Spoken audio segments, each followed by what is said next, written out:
Good afternoon.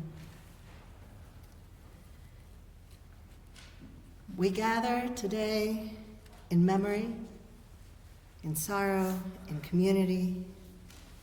Even in our grief, we know that some things must always be the same.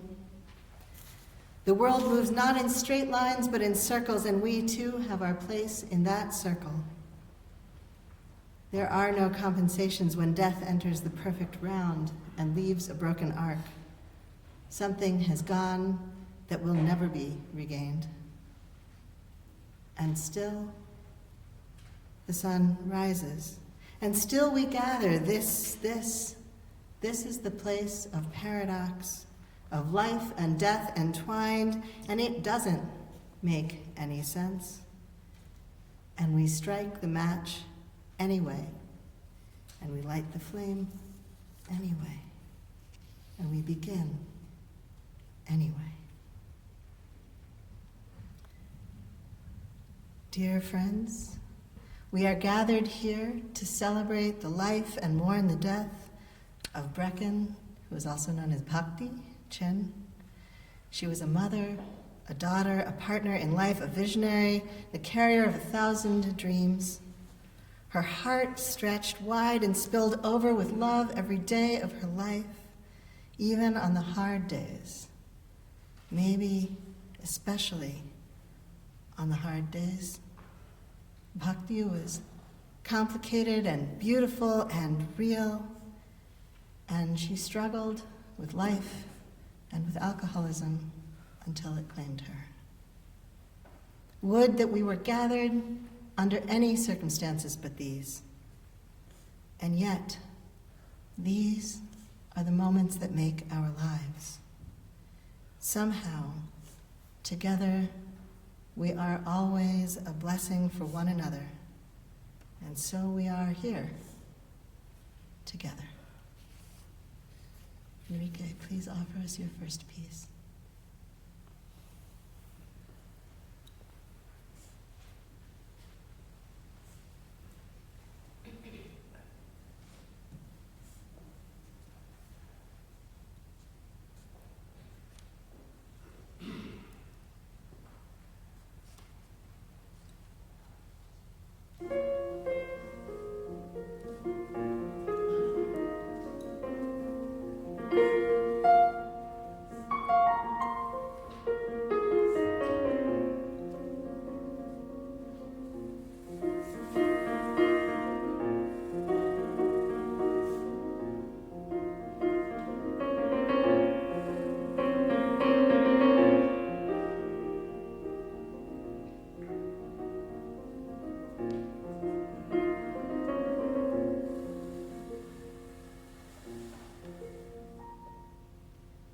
Blind I was, singing without sound, sight unseen, blinded without love, marveling at your way.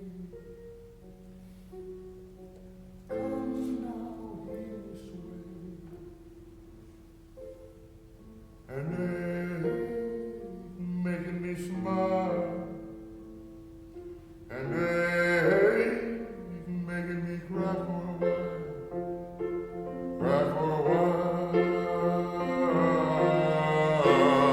And I was singing without sound, suddenly blinded without love, finding high heavens of breathing, and a peace going without sound.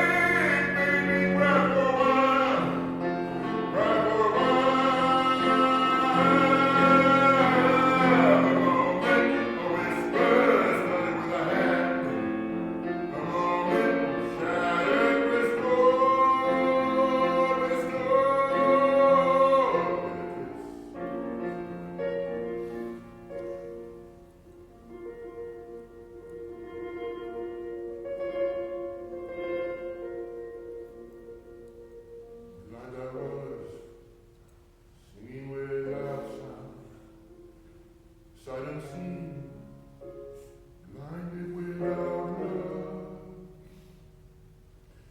marveling at your way. Come now with your sway, and making me smile, and making me cry for a while, cry for a while.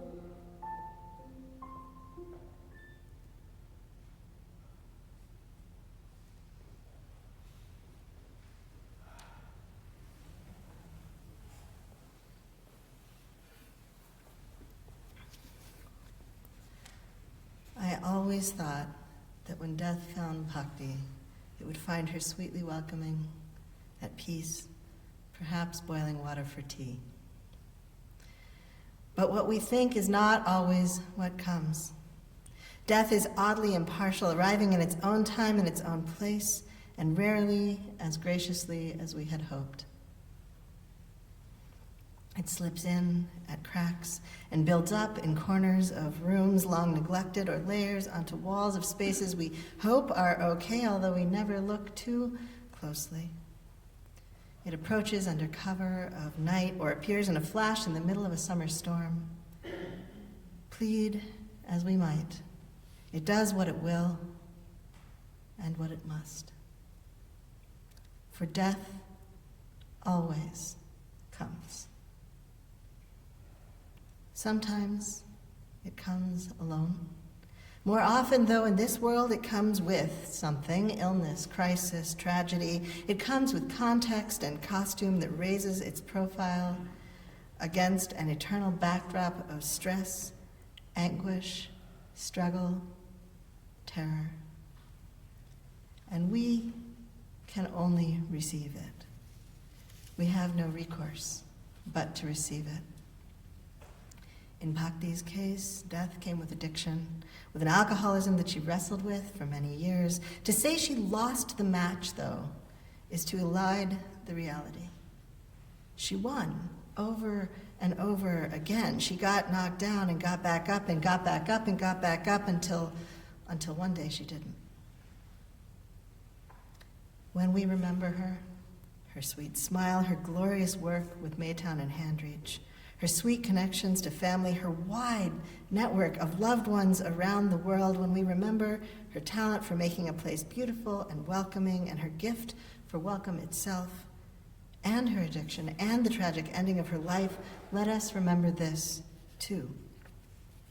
She got back up, and she got back up, and she got back up with love and community and the fierce spark of life that she carried within her. She got back up.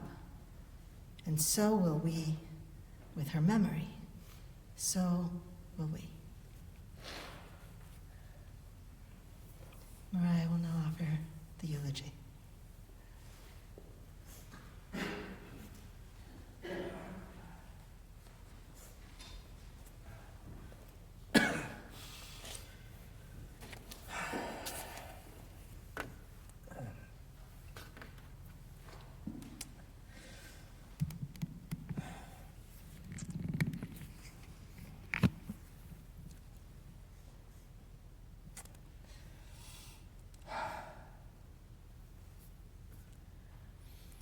I thought this would be easier because I had already done this in China.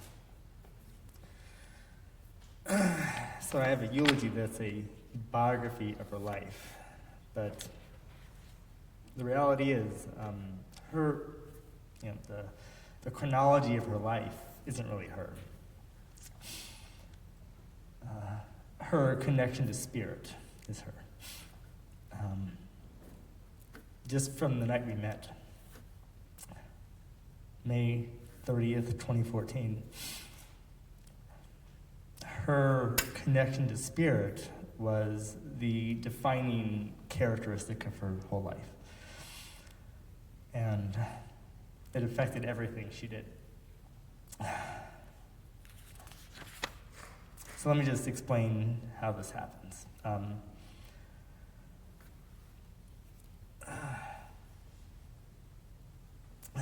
Bhakti let Spirit guide her in pretty much everything. Initial confusion cognitively, but then a thunderbolt of lightning that just clarified everything instantaneously. And this thunderbolt affected all of her decisions. It affected her decision to go to China. It affected her decision to rescue Zhou Len, or Jolene, her daughter, from poverty in Sichuan province in Beijing and bring her to Shriners Hospital in the US. And these lightning bolts were just a constant part of her life. I would literally wake up and she had gotten another lightning bolt. Whether it was go meet this person, go do this thing, it's like I was constantly following her intuition, not really knowing where it was leading, but knowing that it was going to go to a good place. So one of the things about Bhakti's life is that she came from a family that believed the exact opposite. An army family,